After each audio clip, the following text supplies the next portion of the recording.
Market police స్టేషన్లో ఎస్ఐగా విధులు నిర్వహిస్తున్న హరీష్ బలవన్ మరణంపై ములుగు జిల్లా వ్యాప్తంగా చర్చనీయాంశంగా మారింది.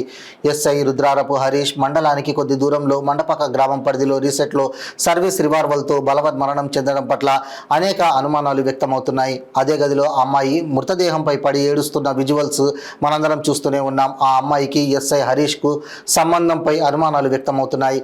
ఎస్ఐ మరణం వెనకాల ప్రేమ సంబంధమా, వ్యక్తిగత కక్షలా, లేదంటే ఇతర కారణాలు ఏమైనా ఉన్నాయా అనే అంశాలపై పోలీసులు దర్యాప్తు జరుగుతుంది. తల్లిదండ్రులు రామన్న, మల్లికాంబ దంపతులకు ద్వితీయ కుమారుడు ఎస్ఐ హరీష్ సూసైడ్ చేసుకునే బలహీనుడు కాదని, ఈ మరణానికి కారకులైన వారిని చట్ట ప్రకారం శిక్షించాలని వారు కోరారు. నా కుమారుడికి ప్రేమ సంబంధాలు లేవని వారు తెలిపారు. కాగా ఎస్ఐ హరీష్ వ్యక్తిగత కారణాలతో సూసైడ్ చేసుకున్నట్లు సమాచారం. కారణాలు ఏంటనేది ఇన్వెస్టిగేషన్ పూర్తయిన తర్వాత వెల్లడిస్తామని ఎస్పీ శబరీష్ తెలిపారు.